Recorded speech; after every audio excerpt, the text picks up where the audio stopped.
Hey guys, I'm Midnight Siren, and today we're going to be doing another Crappypasta called The Shadow on the Wall. What sweet, sweet beauty it is. The loveliest sight in all of Crappypastas. Punctuation! Let us bask in its simplistic glory. I'm just gonna need to take a few moments to appreciate this glorious jewel.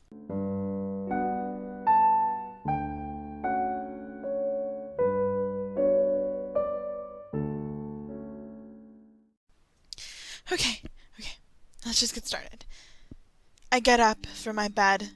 I looked out my window. 2 sentences in and we already have a tent swap. That's gotta be some sort of record. I hereby award you with the Trophy of Mediocrity. Congratulations, anonymous author. If you want to receive your trophy, contact me via u1@thisstorysucks.com. It was pure darkness. No stars, no moon. I smirked as soon as I saw a zombie. People have such horrible costumes, I say to myself. A few minutes later, I feel a cold hand on my shoulder. I turn around only to find nothing but a note.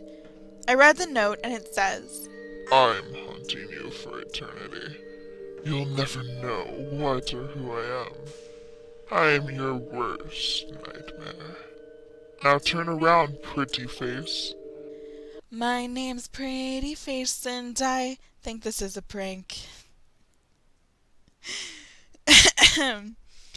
I shrug and turn around just as the note says. Seriously? You shrug and turn around. You shrug like, oh shit, this random threatening note appeared out of nowhere and told me to turn around. Happens all the time. There was a strange dark figure on the wall. I thought it was my shadow until the shadow turned into a horrifying nightmare. The creature had a body oozing demonic blood. It had a mouth full of razor-sharp teeth. It whispers to me, I am here. You are here. Now let's finish this. The demon sounds like a really desperate person you meet at a bar. You're here. I'm here. Why don't we see where this goes? I laugh at the beast. People and their scary pranks. Well, guess what? I know this is all a prank. This is not a prank! Nah, this is totally a prank. I assure you, human, this is not a prank. I tilt my head, examining the demon's face. Rob, is that you? That's a really lame mask. How did you get into my room? I question, smiling up at him. The demon's eyes narrow. He sounds annoyed when he says, This is not a prank. Come on, Rob, you can't fool me. I reach up and pull at his face. The skin stretches back and snaps back with a crack. What, did you glue it on, Rob? I take it back, you're very dedicated. The demon sighs. He rubs a bridge of his nose with his jagged claws in what seems to be frustration. You know what, pretty face? He starts. Just forget it. I can't do this. Enjoy your life, human. I'm leaving. The demon stands and floats through my wall, phasing through it like a ghost. I smile after my choking friend. Ah, Rob, what a master of comedy. I howl after him. No, but seriously, this is the dumbest fucking character of all time. The beast whispers a demonic tune and grows even more terrifying. It was horrendous. His smile started to fade into a darker smile. His eyes disappeared and his hands turned into claws. I squeeze my eyes shut and yell, I will not die today! I wake up. I soon notice it was all a dream. A bad dream, that is. But I didn't trust my eyes. I looked out the window, blinked a few times, and saw the same thing I have saw in my dream. Ah, it's one of those stories. Okay. A pure dark sky. No clouds, no moon, no stars. I spot the same zombie I saw in my dream as well. I manage to scream a bit. I shut the window as quickly as possible. I start to panic and look behind me. And there it is, the note. I forced myself to read it.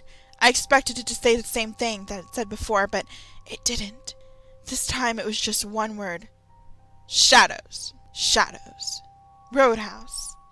Shadows. I was awfully confused. I ran downstairs and picked up my phone to call my mother. My mother works in Colorado while I'm in Canada. What? Her mother works in Colorado and she lives in Canada? Like, it would make sense if her mother was on a business trip in Colorado, but you're telling me her mother works in Colorado, which is in the U.S., and an entirely different country. Or, is this girl an adult? She's incredibly stupid for an adult. If she's an adult, why is her immediate reaction to call her mother and not say, the police? This story makes no sense. She's a great mother. She has just graduated from college a few years ago. I remember she said, "Call me whenever you need me. Remember that." And I seemed to remember it. Once she picked up, there was a static sound in the background. "Mom, are you there?"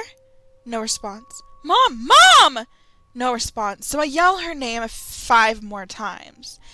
This time someone, or rather something, responded. You have chosen the wrong choice. She's chosen the wrong... What? Since when did she have a choice? What? What? What is this? What is that? What is life? What am I? Who are you? Where am I? What was I doing? I'm lost. We are experiencing technical difficulties. Please stand by.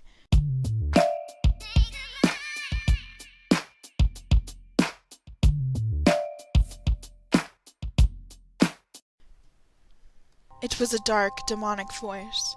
After that phrase, I heard my mother scream. I heard a chainsaw in the background. "No, that can't be," I whispered to myself. The call drops. Oh, but it is. I turn around. The demonic voice was recognizable. It was the same beast that had just murdered my mother during the call. Isn't that understood? Like, is it possible that a different monster was murdering her mother just as she was being stalked by that monster? That would be much more interesting. What do you... The beast puts his fingers to my lips. Shh. This will only kill you. I hear the chainsaw. The beast blindfolds me with a bandana. Sweet dreams, pretty face. I feel the chainsaw slowly cut through my neck. The pain grows fast. I scream for half a second, then close my eyes. That's a good girl. Those were the last words I heard. I quickly died without suffering. But I still have a few questions. Who was that? No. What was that? But most importantly... What are those? I will never know. No, you know what is most important? How the fuck are you writing this if you're dead? This is the same bullshit as Heart Ripper. Well, that was quite the story. It reminded me a lot of Heart Ripper, which is oddly a good thing considering Heart Ripper is my favorite Crappypasta. One thing it had going for it is its punctuation and surprising lack of typos. The author at least knew the basics of writing. Some sentences were awkward or ridiculous, but all in all, it had the best format of any Crappypasta I've read thus far. Another good thing it had going was the antagonist. The demon was actually pretty creepy in the way he handled the narrator. Not really in appearance or anything, just the way he spoke to her in regards to her. The pretty face thing sounded dumb, but it was actually a little creepy, as well as when he said "good girl" while grinding through her neck with a chainsaw. I really like when antagonists have some sort of sexual attraction to the protagonist. I've implemented it a lot myself in writing. It adds an air of darkness. It makes the bad guy just a little creepier. I find this works well with men on men, especially if the enemy has disturbing, unsavory, or creepy appearances. So this being used, especially in a surprisingly well way, definitely gives it points. This is actually the first story I've read that, if it had been changed up a little, made it make a little more sense, it might have actually been a decent story. The prophetic dream was a good idea, and the villain was creepy. If only it didn't have all that other stupid stuff like the girl thinking it was a prank when all the signs pointed to the supernatural. Suddenly he appeared behind her, but it's still just a prank. That makes her the dumbest protagonist at the very least. All in all, I'd have to say that the story is better than Alyssa, but I don't like it as much as Heart Ripper.